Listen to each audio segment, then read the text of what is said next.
Hello बच्चों, मैं सरोज बाला आप सभी का हिंदी पाठशाला चैनल में स्वागत करती हूँ। बच्चों, आज हम कक्षा 12 की अंतरा भाग 2 की जो कविता है भरत राम का प्रेम, जिसके कवि तुलसीदास जी हैं, इस कविता के सप्रसंग व्याख्या करेंगे।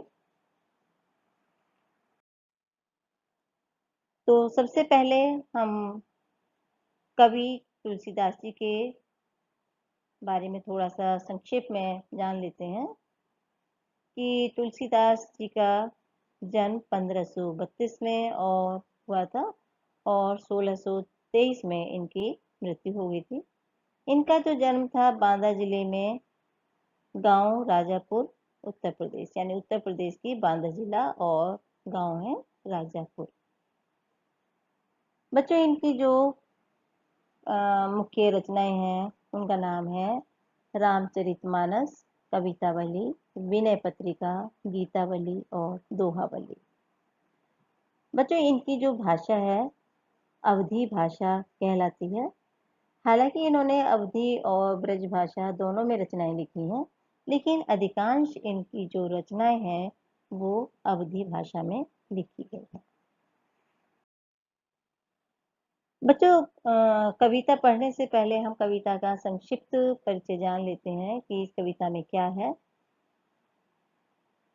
यह पाठ तुलसीदास जी द्वारा रामचरितमानस के अयोध्या कांड से लिया गया है, यानी जो इनकी पुस्तक है एक रामचरितमानस, उसमें अयोध्या कांड एक पाठ का नाम है, वहां से लिया गया है।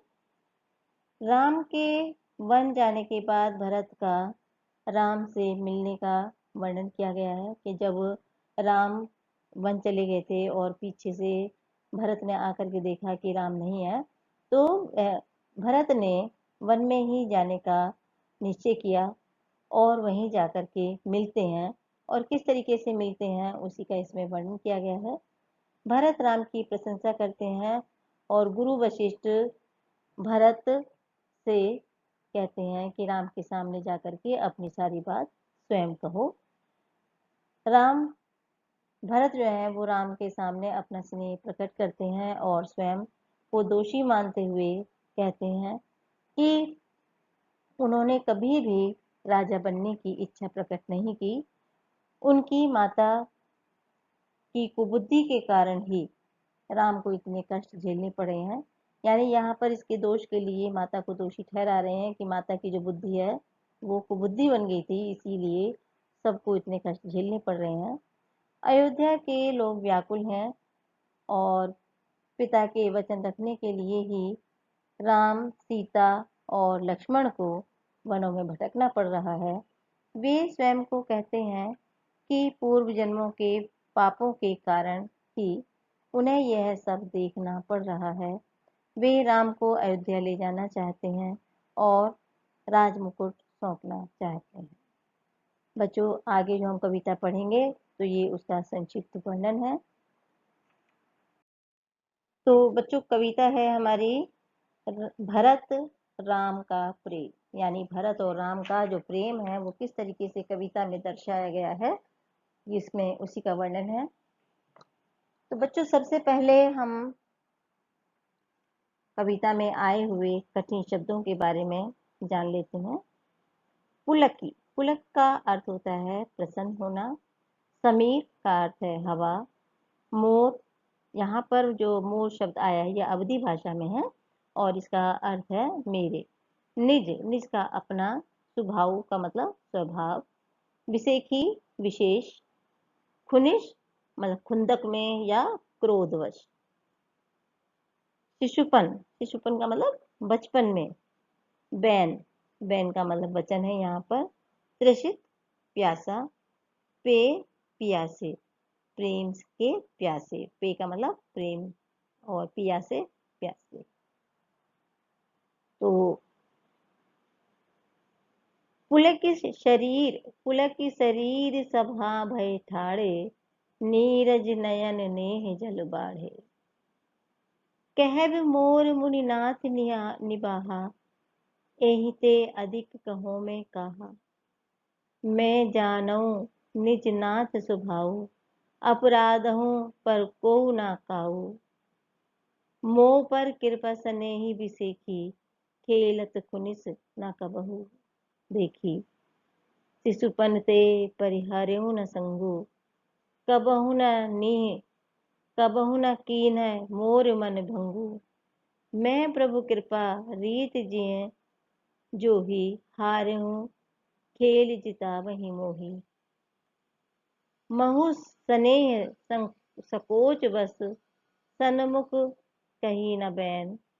दर्शन तृपत न आज लगी, प्रेम पियासे नैन। बच्चों, ये अवधी भाषा में लिखी हुई कविता है और इस तरह की कविता को जो हमारे यहाँ से ये लाइनें दी गई हैं इनको हम चौपाई कहते हैं। और जो नीचे ये दो की लाइनें आई हैं इनको हम दोहा कहते हैं।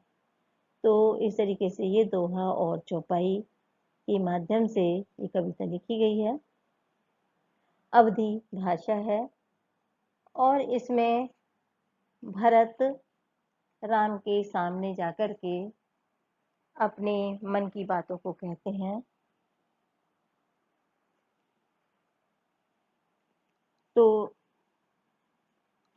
पुलक शरीर सभा भय ठाड़े।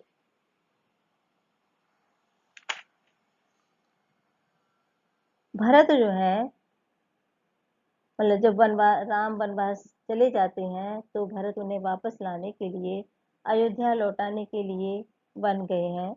और गुरु वशिष्ठ का आदेश पाकर भरत श्री रामचंद्र जी से कहते हैं। और जब उन्होंने आदेश दे दिया तो शारीरिक रूप से रोमांचित होकर के यानी प्रसन्न होकर के भरत सभा में खड़े हो गए। पुलक शरीर सभा भय ठाड़े, मतलब पुलकित शरीर यानी प्रसन्न शरीर की मुद्रा में वो सभा में खड़े हो गए। नीरज नैन नेह जल बाड़े, और उनके नेत्रों में नेह यानी आंसू आ गए। कहव मोर मुनिनाथ निभावा, अर्थात वो उनको देख करके इतने भावुक हो गए कि रोने लगे। भरत से पहले ही वशिष्ठ बोल चुके थे। तो भरत ने कहा कि मुझे जो कहना था वह तो मुनिवर श्रेष्ठ पहले ही कह चुके हैं।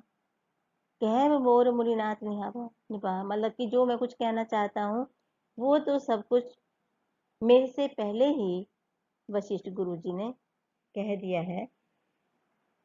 यही से अधिक कहूँ मैं कहा, और उससे भी ज्यादा अधिक कुछ कहने के लिए मेरे पास कुछ नहीं है। मैं जानू निज नाथ स्वभाव, वो कहते हैं कि मैं तो अपने स्वामी का स्वभाव जानता हूँ। अपराधी पर को ना कहो, वो तो कभी अपराधी पर भी कभी क्रोध नहीं करते। मुंह पर कृपा स्नेहु विसेकी, और वो कहते हैं कि मैं उनका छोटा भाई हूँ तो मेरे ऊपर तो उनकी जो विशेष कृपा है और विशेष प्रेम है, यानी मेरे प्रति उनका बहुत ही स्नेह है और बहुत ज्यादा स्नेह है, विशेष प्रकार का स्नेह है। खेलत खुनिस न कबहु देखी, उन्होंने तो कभी खेलने में भी कभी क्रोध नहीं किया। यानी मैं तो उनके स्वभाव को जानता हूँ कि श्री राम कभी खेलते हुए भी, यानी बचपन में जब कभी खेला करते थे तो खेलते हुए भी कभी उन्होंने हम पर क्रोध नहीं किया। शिशुपन ते परिहरहु न संगु, और बचपन से देखते आ रहे हैं कि उन्होंने कभी साथ भी नहीं छोड़ा। कबहू कबहू न नेह कीन मोर मन भंगु, और उन्होंने कभी ऐसी कोई बात नहीं कही कि मेरा मन दुखी हो जाए, मेरा मन भंग हो जाए या मेरा मन दुखी हो जाए, कभी उन्होंने इस तरह की कोई बात नहीं की। मैं प्रभु कृपा रीत जिए जोही, कहते हैं कि मैंने तो बचपन से भी उनका साथ नहीं छोड़ा, यानी बचपन से भी वो मेरे साथ रहे हैं और ना ही उन्होंने कभी मेरे प्रति कोई ऐसा काम किया है या कोई ऐसा कार्य कोई बात कही है जिससे कि मेरे जो हृदय है वो दुखी हो जाए। तो श्री राम की कृपा को भली भांति से अनुभव किया है। मैं प्रभु कृपा रीत जिए जो ही हारहूँ खेल जिता। मैंने तो उनकी कृपा को बहुत अच्छे तरीके से अनुभव किया है। मैंने तो उनका यह रूप देखा है कि वो कभी खेलते हुए भी अगर हम हारते थे तो वो हमें जिता ही देते थे। यानी कभी उन्होंने हमें हारने भी नहीं दिया, हमेशा जिताया है। जब देखते थे कि हम जीत रहे, मतलब हम हार रहे हैं, तो खुद हार जाते थे और हमें जिताते थे। तो कहते इस तरीके से हम तो उनके स्वभाव को अच्छी तरीके से जानता हूँ, और उनकी जो विशेष कृपा है उसकी उसको मैं भूल नहीं सकता, उसको मैं बहुत अच्छी तरीके से परिचित हूँ। महु सने संकोच वस सन्मुख कही न बैन, दर्शन तृपत न आज लगी प्रेम प्यासे न। अब भरत कहते हैं कि मेरी भी स्थिति यही रही है कि प्रेम और संकोच के कारण मैंने भी कभी उनके सामने मुंह नहीं खोला। यानी प्रेम भी था और संकोच भी था, इसके कारण हमने भी यानी मैंने भी कभी राम के सामने अपना मुख नहीं खोला। मैं उनके सामने कभी बोला ही नहीं हूँ, कभी अपने मुंह खोला ही नहीं। और मेरी स्थिति तो आज भी यह है कि प्रेम के प्यासे मेरे नेत्र आज तक प्रभु के दर्शन से तृप्त नहीं हुए हैं। यानी मैं उनके दर्शन करना चाहता हूँ, उन्हें अपनी आंखों के सामने देखना चाहता हूँ कि मेरी आंखें या मेरे नेत्र जो है वो अभी तक भी तृप्त नहीं हुए हैं, उनकी प्यास अभी भी नहीं बुझी है। तो इस तरीके से भरत उनके सामने जाते हैं और कहते हैं, कहने के लिए उनके पास अब कुछ नहीं बचता क्योंकि सब कुछ पहले ही गुरु वशिष्ठ कह चुके थे। तो वो केवल अपने बचपन की बातों को लेकर के कहते हैं कि मैं तो उनके स्वभाव को जानता हूँ, कभी वो मेरे से क्रोधित नहीं होंगे। तो बच्चों इसका विशेष देखते हैं। भरत और राम के प्रेम का वर्णन किया गया है। भरत की विनम्रता की अभिव्यक्ति हुई है, यानी कविता में भरत की विनम्रता दिखाई गई है। नीरज नयन में रूपक है, नीरज रूपी नयन, और इसमें अनुप्रास अलंकार भी है। अवधि भाषा है, अवधि भाषा जो मैंने पहले बताया था कि अवधि भाषा का प्रयोग किया गया है। दोहा और चौपाई छंद में लिखी हुई पंक्तियां हैं। देशज शब्दों का प्रयोग किया गया है, यानी जो ग्रामीण भाषा में बोली जाते हैं शब्द उनका प्रयोग किया गया है, और भक्ति रस का समावेश है। बच्चों अब ये दूसरा पैराग्राफ है, तो आइए सबसे पहले हम इनके कठिन शब्द देख लेते हैं। विधि, विधि कहते हैं बच्चों विधाता या ईश्वर के लिए। सकेव, सका, सही सहना, दुलारा प्यारा या जो अच्छा लगता हो, शुचि पवित्र या शुद्ध, मंदिर नीच और मन या हृदय, कुचाली बुरी चाल यानी जो अच्छे चाल ना चले, कोवत, कोदव, कोदव का होता है जंगली चावल जिसको हम सामक के चावल भी कहते हैं, सुसाली धान, मुक्ता मोती के लिए कहते हैं, प्रसव उत्पन्न होना, संबुक एक प्रकार का छोटा सा जीव होता है जो अ, मोती को बनाता है जिसको हम सीप भी कहते हैं, दोषक दोष, अवगाहु अथा, अथा मतलब जिसका कोई और छोर ना हो, सतीभाव, सतीभाव का मतलब शुद्ध भाव से। मतलब लाइन है, विधि न सकेऊ सही मोर दुलारा। वो कहते हैं कि ईश्वर को मेरा और या मेरे प्रति श्री राम का जो प्यार है, जो प्रेम है, जो दुलार है, जो मुझसे बहुत अधिक प्यार करते हैं, वो उस ईश्वर से सहन नहीं हुआ।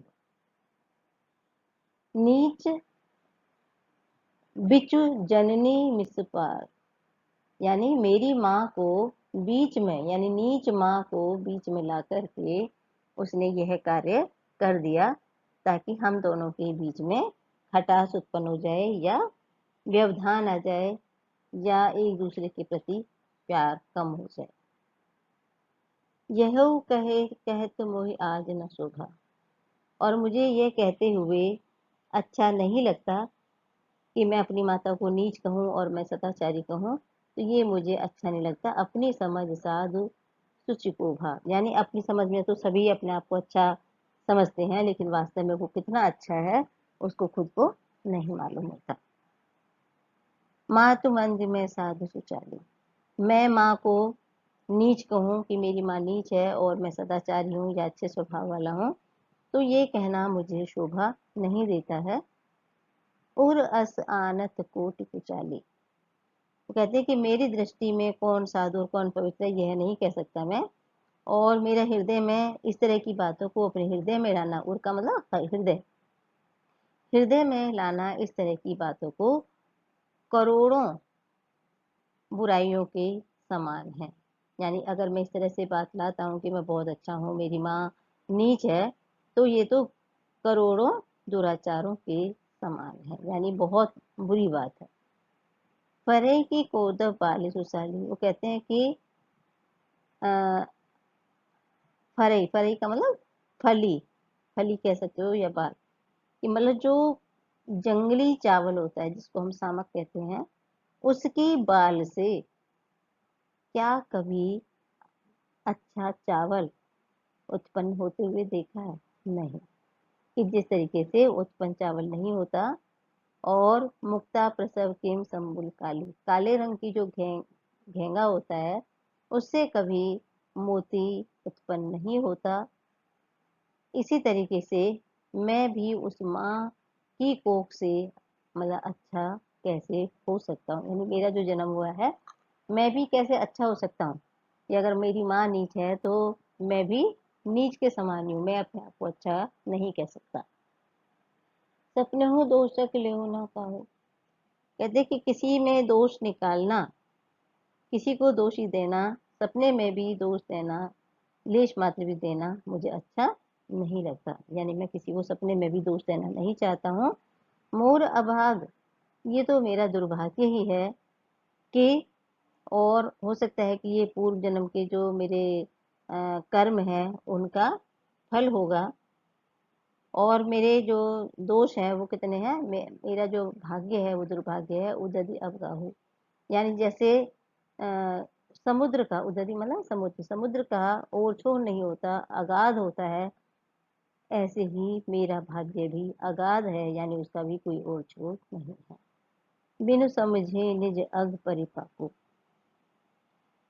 और मेरे पूर्व जन्मों का ही पापों का परिणाम है कि बिना जाने मैं अपनी माँ को जा रही जाए जननी कही काको, अपनी माँ को मैं अपनी जननी को नीच या कटु वचन कह दिए हैं, या उनका दिल मैंने दुखा दिया, मतलब मैं उनको उस तरीके से नीच वचन कह करके उनका दिल दुखाया है। ये मेरे पूर्व जन्म के ही पाप हैं जिनके कारण मैं ऐसा गलत बोल पाया हूँ। हृदय ही रिहारे जबोरा, मैंने, कहते मैंने अपने हृदय से सब तरीके से इधर उधर सारी बातों को मैंने सोचा समझा, लेकिन मैं हार गया और मुझे भलाई का कोई उपाय दिखाई नहीं दे रहा। एक ही भांति भले ही फल हो रहा, और मुझे एक भी तरीका ऐसा दिखाई नहीं दे रहा जिससे कि मेरा कुछ भला हो सके, मेरा कुछ अच्छा हो सके। गुरु गोसाई साहिब, वो कहते हैं गुरु जो है, जो गुरु वशिष्ठ हैं वही मेरे सब कुछ हैं, गोसाई यानी सब कुछ है एक तरीके से। और मेरे स्वामी साहिब का मतलब मेरे स्वामी जो है सिए राम, मेरे स्वामी जो है राम और सीता हैं, इन्हीं के कारण लागत मोहिनी के परिणाम, मुझे इन्हीं के द्वारा अच्छे परिणामों की, यानी इनके द्वारा ही मुझे अच्छे परिणाम मिल सकते हैं, यही आशा लगाए हुए हूँ। यही आशा है मुझे कि मेरे सामने मेरे गुरु एक ईश्वर के समान है, और जो सीताराम है वो भी एक मेरे आराध्य हैं, स्वामी हैं वो मेरे, और इन्हीं के कारण मुझे अच्छे परिणाम मिल सकते हैं, यही मैंने आशा लगाई हुई है। साधु सभा गुरु प्रभु निकट कहो सुथल सती भाव, कहते कि साधुओं की सभा में और स्वामी के समीप रहकर ही साधुओं की सभा में और गुरु के निकट रह करके ही मैं पवित्र तीर्थ स्थल में, यहाँ पर मतलब पवित्र तीर्थ स्थल के समान है कि यहाँ पे गुरु भी हैं और मेरे प्रभु राम भी हैं। और यहाँ पर मैं सच्चे मन से कहता हूँ, ये जो सभा है मेरे लिए क्या तीर्थ के स्थान के समान है। और मैं सती भाव शुद्ध स्वभाव से कह रहा हूँ, शुद्ध भाव से कह रहा हूँ, मेरे अंदर किसी तरह की छल कपट नहीं है। प्रेम प्रपंच की झूठ पुर जाने ही मुनि ग्रह।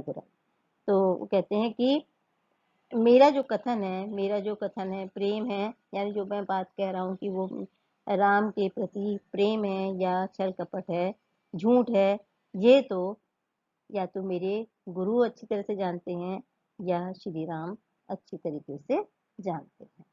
कहते हैं कि चाहे लोग कुछ भी समझें, चाहे मैं कितना ही छल कपटी हूँ, लोग मुझे छल कपटी समझते होंगे, लेकिन ये तो गुरु वशिष्ठ और सीताराम ही अच्छी तरीके से जान सकते हैं इसके बारे में कि मैं कैसा हूँ। बच्चों इसका विशेष देखते हैं। भरत को इन सभी हालातों के लिए विधाता को, भरत जो है जो भी हालात उत्पन्न हुए हैं इन सब के लिए विधाता को दोषी ठहराते हैं कि विधाता नहीं ऐसा किया है। भरत की निष्कपटता और विनम्रता का वर्णन किया गया है। भाषा जो है उनकी संस्कृत निष्ठ, कहीं कहीं संस्कृत के शब्द भी आ गए हैं और अवधी भाषा है। भरत के दुखी मन की अवस्था का वर्णन है, यानी भरत जो है मन से बहुत दुखी हो रहे हैं कि मैं इस तरीके से अपनी माँ को गलत कह रहा हूँ और ये मेरे पूर्व जन्म, तो इस तरीके से वो उनका जो मन है वो बहुत दुखी है, जिसका वर्णन किया गया है। करुण रस है, चौपाई दोहा छंद है और जगह जगह अनुप्रास अलंकार की छटा देखने योग्य है। अभाग अभाग उदधि में रूपक अलंकार है, यानी अभाग्य रूपी समुद्र, यानी समुद्र जैसे बहुत लंबा चौड़ा बहुत विशाल होता है, इसी तरीके से जो मेरे दुर्भाग्य हैं वो बहुत बड़े हैं। संगीतात्मकता है और गयता है, यानी इसको आराम से गाया जा सकता है, इसमें संगीत भी है और गाने की शैली भी है।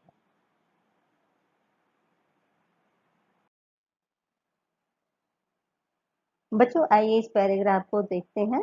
सबसे पहले इनके कठिन शब्द हम जान लेते हैं। भूपति का अर्थ राजा होता है, पनु का अर्थ है प्रतिज्ञा, साखी का अर्थ साक्षी, पुर यानी जर, जर का अर्थ ज्वर या ताप या गर्मी, शूल का अर्थ है दुख, पानहि पाहिन, पाहिन का मतलब होता है जूते या चप्पल, पयादेही का मतलब पैदल चलना, संक्रेह शिव, और धाए सॉरी घाय, घाय का अर्थ होता है घाव, बेहू का अर्थ है फटना, सवई सभी, बीची का अर्थ है बिच्छू, तने का अर्थ है पुत्र, अनहित जो किसी का भला ना करे यानी शत्रु हो, देव का अर्थ है देना। आइए बच्चों इसका भावार्थ समझते हैं। भूपति मरण प्रेम पनुसा राखी। यहाँ पर जो भरत हैं अपना पक्ष सभा के बीच में रख रहे हैं और निवेदन कर रहे हैं। भरत कहते हैं कि महाराज दशरथ, भूपति का मतलब राजा, यानी महाराज दशरथ प्रेम की प्रतिज्ञा को निभाते हुए उन्होंने अपने प्राणों को त्याग दिया, यानी मृत्यु को प्राप्त हो गए। जननी कुमति जगत सब जाकी, और मेरी माँ की कुबुद्धि ने राम को मन में भेज दिया, यानी मेरी माँ को बुद्धि थी, उसकी बुद्धि बदल गई थी, कुबुद्धि में बदल गई थी और इसका सारा संसार जानता है। देख न जाए विकल महतारी, इससे माताएं व्याकुल हैं, यानी बाकी जो दो माताएं हैं वो माताएं बहुत ज्यादा परेशान हैं क्योंकि उनके पति की मृत्यु हो गई और उनके पुत्र वन में साधुओं का जीवन व्यतीत कर रहे हैं। जरहि दुसह जर पुर नर नारी, और अयोध्या में सारे नर नारी बहुत ज्यादा व्याकुल हो रहे हैं, उनकी व्याकुलता देखी नहीं जाती है।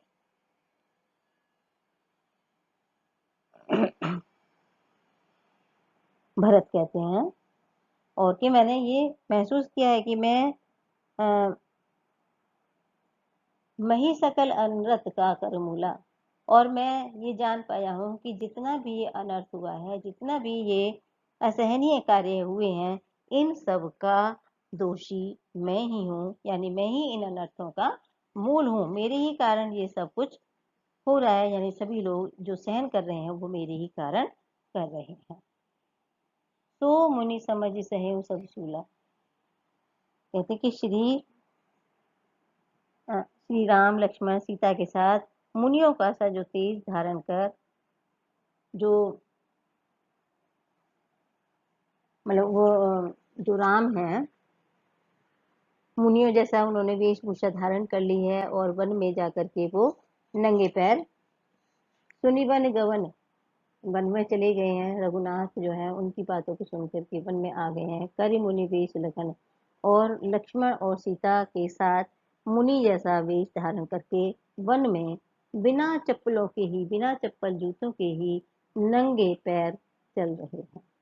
शंकर साखी रहो एक कहानी, और शंकर भगवान साक्षी हैं इस बात के, और वो जानते हैं कि उनके पैरों में कितने घाव हो गए हैं।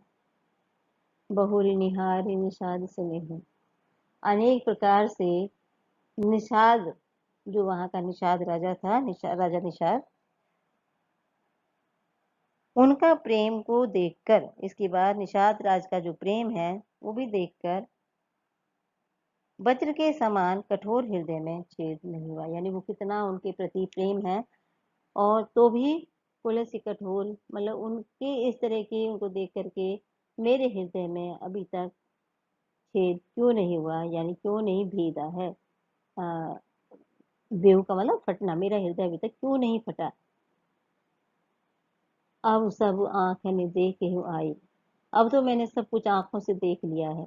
जियत जीव जड़ सबई सहाय, और मैं तो जीता हुआ भी एक जड़ के समान हो गया हूँ, और ये सब कुछ सहने के लिए, मतलब ये सब कुछ सहना पड़ेगा। यानी मैं तो जी तो रहा हूँ, लेकिन जीता हुआ जीव भी, मतलब जिंदा होते हुए भी मरे हुए के समान हूँ, और ये सारे कष्टों को झेलूंगा। जिन्हीं निरखी मग सौंपन बीछी, वो कहते हैं ऐसे श्री राम जिनको देखकर मार्ग में सांप और बिच्छू भी अपने तजहि विश्व विषम विश्व तापस पीछी, अपने विश्व और ताप को छोड़ देते हैं, यानी वो भी अपने अवगुणों का नाश कर लेते हैं। ते रघुनंदन लखिसिए अनित लागे जाए, तो ऐसे रघुनंदन किसी का क्या अनित कर सकते हैं, यानी किसी के शत्रु कैसे हो सकते हैं। तासु तने तजे दुसह दुख दे सहावे कहे। तो कहते हैं कि इतना जो दुख, तासु तने तजी दुसह दुख, केकई का जो पुत्र है भरत को छोड़कर, और इस दुख को कौन सहन करेगा, अर्थात विधाता भी भरत को ही दुख देगा, और किसी को ये दुख सहन नहीं करने पड़ेंगे, केवल भरत को ही ये सहन करने पड़ेंगे।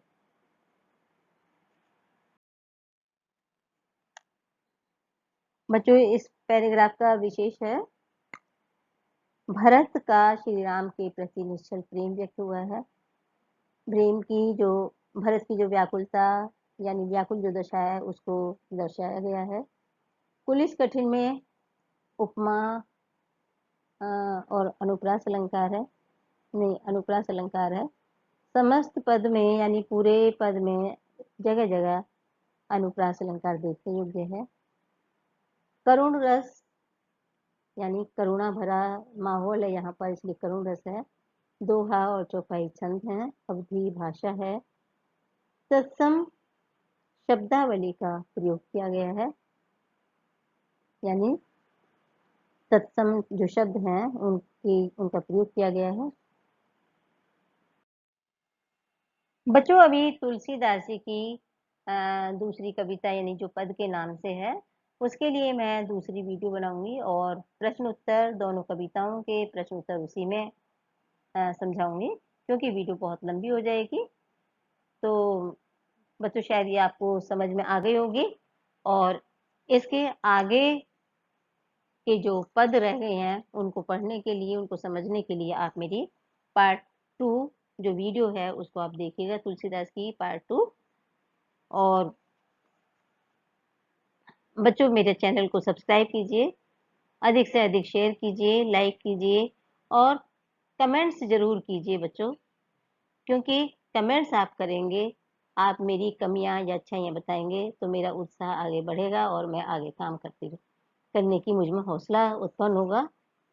तो बच्चों आगे इसके बाद आप दूसरी वीडियो देखिएगा। धन्यवाद।